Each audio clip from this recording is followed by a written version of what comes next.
السلام علیکم ناظرین، کیسے ہیں آپ سب لوگ؟ مجھے امید ہے کہ آپ سب خیریت سے ہوں گے۔ ناظرین، جو لوگ باطنی طور پر توانا ہوتے ہیں ان کے چہروں پر سکون اور جاذبیت اور نور کی دلکشی پیدا ہو جاتی ہے۔ گندمی اور سیاہ رنگت بھی ہو تب بھی چہرے کو دیکھ کر خوشی اور کشش محسوس ہوتی ہے۔ ایسا کیا راز ہے اس میں؟ ناظرین، یہ اللہ سے لو لگانے کا نتیجہ ہے کہ انسان کے چہرے پر نور آ جاتا ہے۔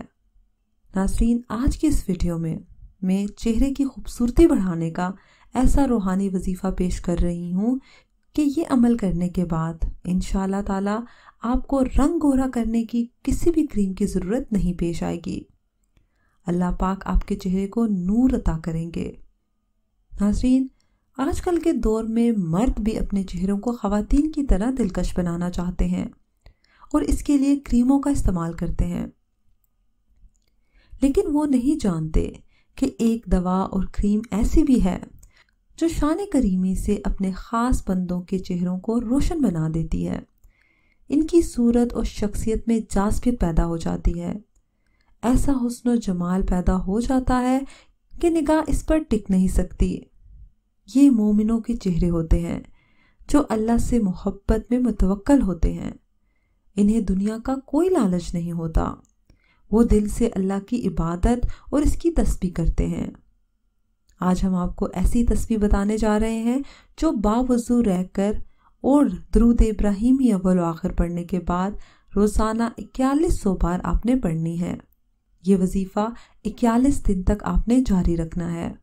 نماز فجر یا نماز عشاء کے بعد آپ یہ وظیفہ پڑھ سکتے ہیں۔ اس وظیفے کو پڑھنے کی اجازت عام ہے۔ ناظرین، آپ نے کرنا یہ ہے کہ بعد نماز فجر یا بعد نماز عشاء اول و آخر آپ نے 11 مرتبہ درود ابراہیمی پڑھنا ہے اور اس کے بعد آپ نے 4100 مرتبہ یا اللہ یا مصورو، جی ناظرین، اللہ پاک کے اسم مبارک یا اللہ یا مصورو کو 4100 مرتبہ پڑھنا ہے اور یہ وظیفہ آپ نے 41 دن تک جاری رکھنا ہے۔ انشاءاللہ تعالی اس وظیفے کی برکت سے آپ کے چہرے کی خوبصورتی میں اضافہ ہوگا اور آپ کو رنگ گورا کرنے کی کسی بھی کریم کی ضرورت نہیں پیش آئے گی۔ ناظرین، مجھے امید ہے کہ آپ کو آج کی ویڈیو پسند آئی ہوگی۔ اگر ویڈیو پسند آئی ہے تو اس کو لائک کیجئے، شیئر کیجئے اور کمنٹ سیکشن میں اپنی رائے کا اظہار لازمی کیجئے گا۔ اگر ابھی تک آپ نے ہمارا چینل سبسکرائب نہیں کیا تو اس کو سبسکرائب کر لیجئے اور ساتھ لگے بیل آئیکن کو بھی پریس کریں تاکہ ہر نیو ویڈیو کی نوٹیفیکیشن بھی آپ کو ملتی رہے۔ اگلی ویڈیو تک اجازت دیجیے۔ اللہ حافظ۔